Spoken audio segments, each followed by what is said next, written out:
अब हम ना पीड्स में हम परवेज़ को कवर करेंगे। उसमें सबसे पहले जो हम कवर करेंगे वो करेंगे रेस्पिरेटरी डिसऑर्डर्स। इसको हम मोस्टली ना क्लिनिकल बेसिस पर लेकर चलेंगे, ताकि कोई भी बच्चा आपके पास अगर किसी भी रेस्पिरेटरी डिसऑर्डर से आए तो आप उसकी जस्ट एग्जामिनेशन करके ही फाइंड आउट कर लो कि इसको कौन सा रेस्पिरेटरी डिसऑर्डर है, तो आप इजीली उसको बता सकें। क्योंकि जैसे ही कोई भी बच्चा हमारे पास आएगा तो हम 3 बेसिस को लेकर उसकी हम इन्वेस्टिगेशन या डायग्नोसिस बनाते हैं। सबसे पहले तो हिस्ट्री लेंगे पेशेंट से, और फिर उसकी हम खुद ही एग्जामिनेशन करते हैं, और फिर उसके बाद हम डायग्नोसिस करते हैं। तो इसमें तीनों का हम मिक्सचर पढ़ेंगे कि कैसे हम इन्वेस्टिगेशन और क्लिनिकल एग्जामिनेशन और हिस्ट्री की बेसिस पर कैसे करते हैं। तो फर्स्ट ऑफ ऑल अब हम पढ़ेंगे पहला टॉपिक कि कोइनल एट्रेसिया क्या है।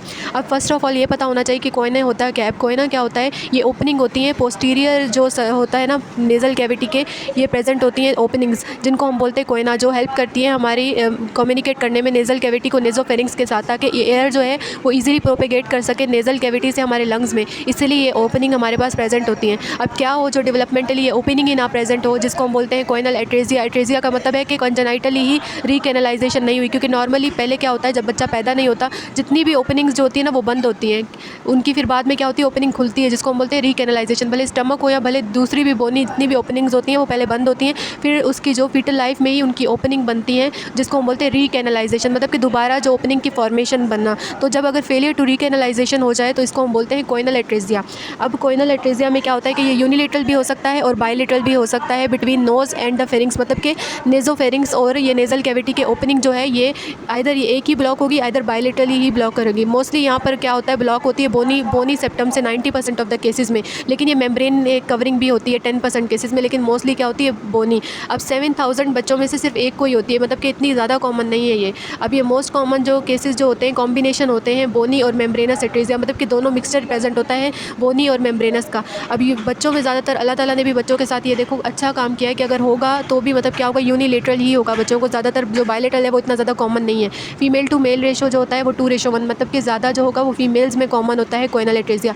अब देखो जब भी बच्चे को कोइनल एट्रेसिया होगा आपके दिमाग में आना चाहिए कि वो बच्चा नॉर्मल नहीं होगा, उसको और भी सिंड्रोम एसोसिएशन होती है। ये नहीं है कि बच्चा है तो सिर्फ उसको कोइनल एट्रेसिया ही, नहीं, वो सिंड्रोमिक बच्चा होगा, वो नॉर्मल बच्चा नहीं होगा। आइदर वो चार्ज सिंड्रोम से आएगा, चार्ज मतलब कि बच्चे को क्या होगा कोलोबोमा भी होगा, एच से हार्ट डिफेक्ट्स होंगे, ए से उसको एट्रेसिया यानी कि ड्यूडिनल एट्रेसिया होगा, आर से उसकी ग्रोथ रिटार्डेड होगी, एंड जी से उसकी क्या होगा जेनाइटल प्रॉब्लम्स होंगी, और ई से उसको ईयर मल्टीपल ईयर की प्रॉब्लम्स वगैरह प्रेजेंट होंगी। तो मतलब जब भी आएगा ना वो डिफॉर्मिटी से ही आएगा। जैसे अब देखो ट्रेकियर कोलिस सिंड्रोम है तो बच्चे को कोइनल एट्रेसिया के साथ ये भी होगा, उसमें क्या होता है आईज, ईयर और चिन वगैरह की, माउथ वगैरह की डिफॉर्मिटीज़ होंगी। तो आप देखकर ही समझ जाओगे सिंड्रोमिक बच्चा है, तो इसमें जाहिर है कॉमन है। उसके बाद कैलमैन सिंड्रोम है, इसमें बताया कि जो पिट्यूटरी ग्लैंड से जीएनआरएच रिलीज़ कम हो जाता है। तो मतलब ये वाले वेटर सिंड्रोम, चार्ज सिंड्रोम, मतलब कि जब भी ये बच्चा आएगा सिंड्रोमिक ही होगा। अब इसमें क्यों ऐसा होता है इसकी पैथोजेनेसिस देख लेते हैं। नॉर्मली पहले क्या होता है जो कोइना वाली जगह है, ये ओपनिंग वाली जगह, यहाँ मेम्ब्रेन्स प्रेजेंट होती हैं, बक्कोफेरेंजियल मेम्ब्रेन या ओरोनेजल मेम्ब्रेन। अगर ये रप्चर ना हो, ये परसिस्टेंट रहे तो इनकी वजह से क्या होगा एट्रेसिया, मतलब कि वो ओपनिंग बंद ही रहेगी। अब क्लिनिकल फीचर क्या होगा, जब वो ओपनिंग ही बंद रहेगी तो बाद में अगर हम नेजोगैस्ट्रिक ट्यूब पास करेंगे तो बच्चे में पास ही नहीं होगी। ऑब्स्ट्रक्शन अगर यूनिलेटरल है तो बच्चे में इतनी प्रॉब्लम नहीं होगी, और अगर बायलेटरल है कोइनल एट्रेसिया तो बच्चा क्या होगा माउथ ब्रीदर होगा। तो बच्चे को तो पता नहीं होगा ना मुझे माउथ ब्रीदिंग करनी है, तो जब भी वो माउथ क्लोज करेगा तो उसको साइनोसिस क्या होगा ज़्यादा एग्जेसिव हो जाएगा, और जब भी वो क्राई करेगा रिलीव होगा क्योंकि वो माउथ ओपन होगा और माउथ ब्रीदिंग करेगा।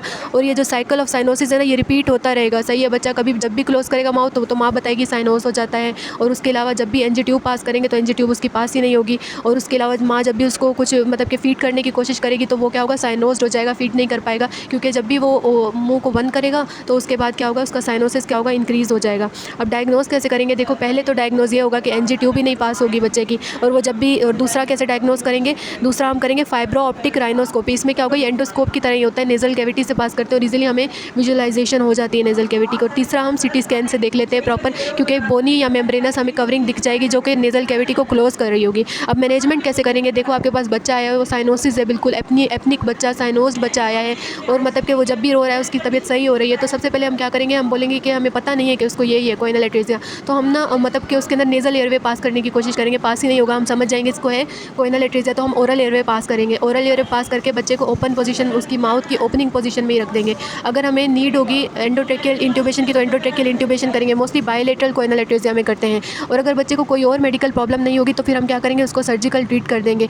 मोस्टली हम जब सर्जिकली ट्रीट करते हैं ना तो नेजल कैविटी के थ्रू ही करते हैं, जिसको हम कहते हैं ट्रांस नेजल रिपेयर। सही, लेकिन अगर बच्चे को दूसरी कोई लाइफ थ्रेटनिंग वगैरह प्रॉब्लम होती है तो फिर हम ट्रांस नेजल रिपेयर नहीं कर पाते, तो फिर हम क्या करेंगे उसको वैसे ही छोड़ देंगे। उसकी बोनी कैविटीज़ इतनी हार्ड है तो हम सर्जिकली उसको नहीं कर सकते, तो बस हम क्या करेंगे उसकी जो ब्रीथिंग के लिए ना ट्रेकिया में एक ओपनिंग बना देंगे जिसको हम बोलते हैं ट्रेकियोटोमी। सही है।